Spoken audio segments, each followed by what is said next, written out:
Hi hello வணக்கம் welcome back to Splendid Cooking. நான் இன்றைக்கி உங்களோட ஷேர் பண்ண போகிறது ஒரு சூப்பரான ஹோட்டல் ஸ்டைல் சிக்கன் ஃப்ரை எப்படி செய்கிறதுன்னு பார்க்க போகிறோம். வீடியோக்குள்ளே போகிறதுக்கு முன்னாடி நீங்கள் இன்னும் இந்த சேனலை சப்ஸ்கிரைப் பண்ணலைன்னா சப்ஸ்கிரைப் பண்ணிட்டு பக்கத்தில் இருக்க பெல் ஐக்கானை கிளிக் பண்ணிக்கோங்க. இப்போ வந்து சிக்கன் ஃப்ரை செய்கிறதுக்கு ஃபஸ்ட்டு நான் ஒரு பேனில் வந்து எண்ணெய் சேர்த்துக்கிறேன். எண்ணெய் நல்லா சூடானதுக்கப்புறம் கொஞ்சமாக சோம்பு போட்டு இதை நல்லா பொன்னீர் ஆகிற வரைக்கும் இதை வறுத்துக்கோங்க. அதுக்கப்புறமேல் வந்து நான் ஒரு பெரிய வெங்காயம் வந்து நல்லா சின்னதாக நறுக்கி சேர்த்துருக்கேன். இந்த வெங்காயம் வந்து நல்லா இந்த மாதிரி வதங்கணும், ப்ரௌன் கலர் ஆகிற வரைக்கும் அந்தளவுக்கு வதக்கிட்டு ஒரு பெரிய வெங்காயத்துக்கு ஒரு தக்காளி சேர்த்துக்கிறேன். இது ரெண்டையும் சேர்த்து இதை நல்லா வந்து குக் பண்ணணும். தக்காளி வந்து இந்த மாதிரி நல்லா மசிஞ்சு வர அளவுக்கு இதை குக் பண்ணிக்கோங்க. அதுக்கப்புறம் ஒரு டேபிள் ஸ்பூன் வந்து நான் இஞ்சி பூண்டு விழுது சேர்த்துக்கிறேன்.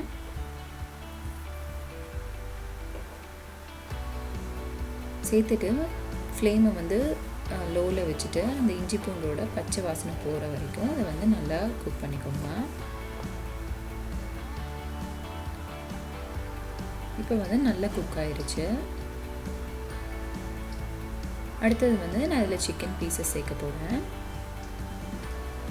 சிக்கனை வந்து நல்லா உப்பு மஞ்சத்தூள் போட்டு கழுவி தண்ணி இல்லாமல் இந்த மாதிரி எடுத்து வச்சுக்கோங்க.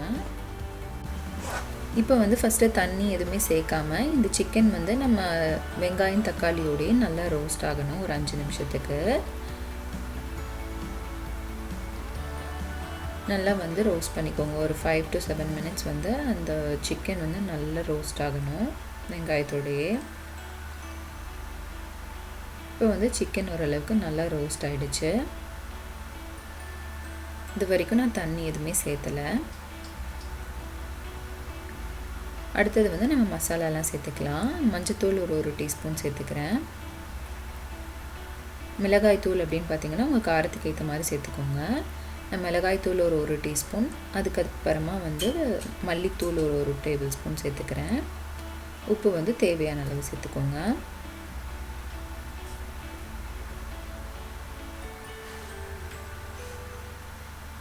இதில் வந்து நம்ம கரம் மசாலா சிக்கன் மசாலா எதுவும் சேர்க்க போகிறதில்ல, மிளகாய்த்தூள் மல்லித்தூள் மட்டும்தான். இப்போ வந்து இதோடையே நல்லா குக்காகி எண்ணெய் பிரிஞ்சு வந்திருக்கு, மசாலாவோட பச்சை வாசனைலாம் போயிருக்கு. இப்போ வந்து இந்த சிக்கனில் நான் நல்லா சுடு தண்ணி வந்து ஒரு கப்லேருந்து 2 கப் அளவு இருக்கும், இது சேர்த்துட்டு இதை வந்து மூடி வச்சு குக் பண்ணிக்க போகிறேன். எந்த கிரேவி செஞ்சாலும் வந்து பச்சை தண்ணி ஊற்றாதீங்க, நல்லா கொதிக்கிற தண்ணி ஊற்றுனீங்கன்னா கிரேவி நல்லா டேஸ்ட்டாக வரும். இப்போ ஒரு 5லேருந்து 10 நிமிஷம் வரைக்கும் ஆயிருக்கு. சிக்கன் வந்து இதுலேயே நல்லா வெந்திருக்கும். இப்போ நான் அதை திறந்து வச்சு நல்லா இதை ரோஸ்ட் மாதிரி பண்ணிக்க போகிறேன். நீங்கள் இந்த ஸ்டேஜில் வேணும்னாலும் இப்படியே எடுத்துக்கலாம். இது வந்து சப்பாத்தி பரோட்டா கூடலாம் சாப்பிட்டிங்கன்னா சூப்பராக இருக்கும். நான் இன்றைக்கி வந்து இதை வந்து நல்லா ட்ரை பண்ணி எடுத்துக்க போகிறேன். ஒரு ஃப்ரை அளவுக்கு நல்லா இது ட்ரை ஆச்சுன்னா இன்னமும் டேஸ்ட்டாக இருக்கும். இதில் நம்ம வந்து தேங்காய் பேஸ்ட்டு எதுவுமே சேர்க்கலை. நீங்கள் வேணும்னா கொஞ்சமாக தேங்காய் பேஸ்ட்டை சேர்க்கலாம், பட் நம்ம இது வந்து இந்த ஃப்ரை இப்படி செஞ்சால் தான் நல்லாயிருக்கும்.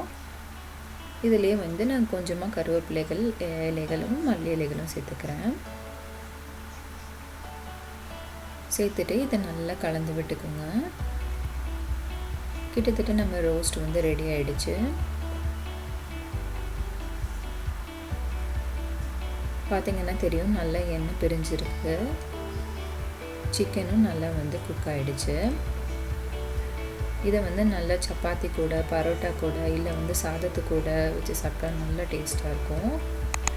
கண்டிப்பாக நீங்களும் இந்த ரெசிபியை உங்கள் வீட்டில் ட்ரை பண்ணி பாருங்கள். இந்த வீடியோ பிடிச்சிருந்ததுன்னா மறக்காமல் லைக் பண்ணுங்கள், ஷேர் பண்ணுங்கள், அண்ட் ஆல்சோ ஸ்ப்ளெண்டிட் குக்கிங்க்கு சப்ஸ்கிரைப் பண்ணுங்கள். இன்னொரு யூஸ்ஃபுல்லான வீடியோவில் உங்கள் எல்லோரையும் நான் வந்து மீட் பண்ணுறேன். Until then, thank you and bye.